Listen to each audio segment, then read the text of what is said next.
the first part of the lecture that I'd like to talk about is associations. There are two types of associations that I want to talk about. They're absolute pitch and synesthesia. So absolute pitch is the ability to tell what a pitch is even without seeing the note. So if I were to play that, we would be able to tell what pitch that is. People with perfect pitch or absolute pitch can do that. One brain characteristic of absolute pitch is that a region called the planum temporale, here, is consistently a different size in the right hemisphere than the left hemisphere for people who have perfect pitch. Whereas those without perfect pitch have symmetrically sized planum temporales. This is just a correlation, it's not necessarily a causation.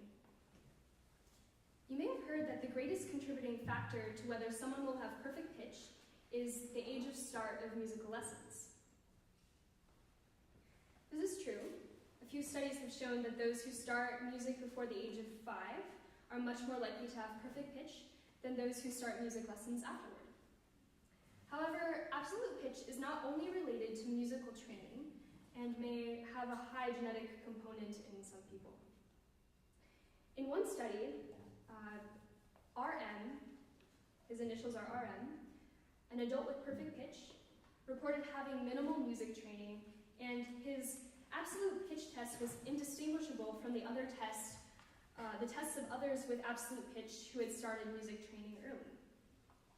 This suggests that absolute pitch and non-absolute pitch possessors perhaps are using different pitch processing mechanisms that may be due to genetically different neuroanatomical differences. Also, what's interesting is that there are different pathways for processing intervals and pitches. That may be one reason why some absolute pitch people have such a difficult time transposing, as if they are relearning the tune. They may be neglecting hearing the intervals pathway of processing music.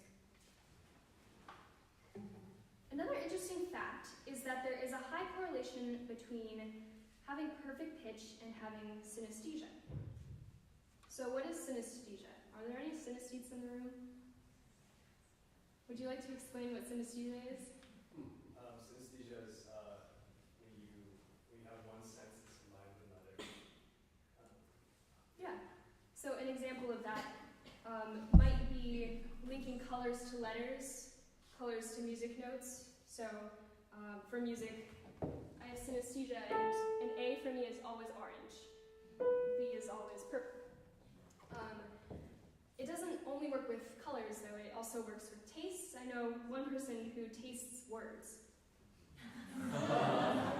I think it came in handy for learning our Italian vocabulary. So let's do a test here. When you hear this key and this chord within this key, does anyone have a particular color that comes to mind?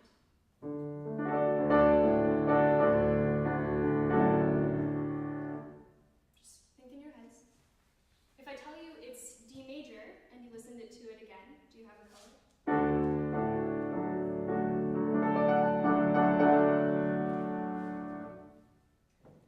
Especially because the majority of people don't have perfect pitch.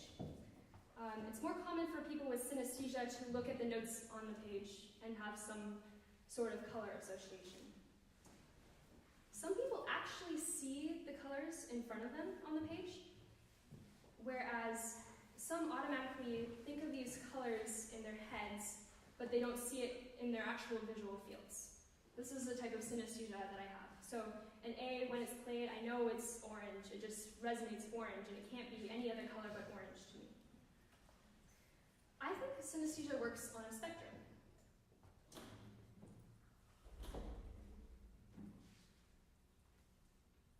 One second.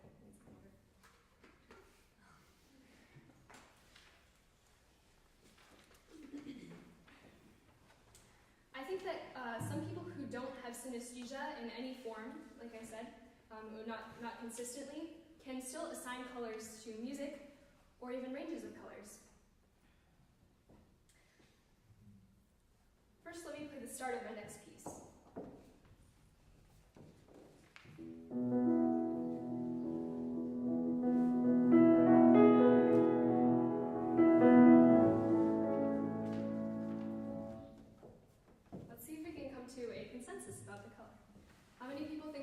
warmer color, such as red, orange, yellow. Okay. How many of you think it's a cooler color, such as blue, green, purple? Okay, it's almost half and half. Interesting. To me, it's pinkish and purplish. So it varies. Colors, as I put up on the screen, can also be related to emotions, and that could be a possible link between colors and music for non-synesthetes. So I found this color wheel of emotions, and this is pretty consistent, I guess, among people, that joy tends to be like a yellowish color, anger, rage, red, green for these different ones, terror, fear. So that's really interesting. What are the neural mechanisms of synesthesia? They're not really sure. There's a hypothesis out there that all babies are born synesthetes. Our brains are what they call plastic, or very, very plastic, as we're babies, which is that we still have the ability to reform and reshape our connections. We are also born with more neurons than we will ever have in our life. As we learn and develop, these connections are formed and strengthened, and some are pruned. This is just the strengthening and forming of these connections. Some people think that the senses are all connected when we're infants, and that neurons that are supposed to connect to our ears are not only connecting to our ears, but our eyes. As we age, for normal people, those connections are cut out and are pruned. And the hypothesis is that for synesthetes, those connections remain intact, and thus someone who hears music and sees colors at the same time has neurons that are supposed to connect to the ears also connecting to the eyes. The next piece I'm going to perform is my own composition for voice and piano. I know it's a little bit out of the classical realm to play and sing a classical song at the same time, but I feel that this is the best way for me to connect with it. Again, it's in E major. It's overall pastel reddish pink with sparkles of lavender, and pastel orange, and green tossed in occasionally. The text that is based on is Pablo Neruda's Love Sonnet No. 17.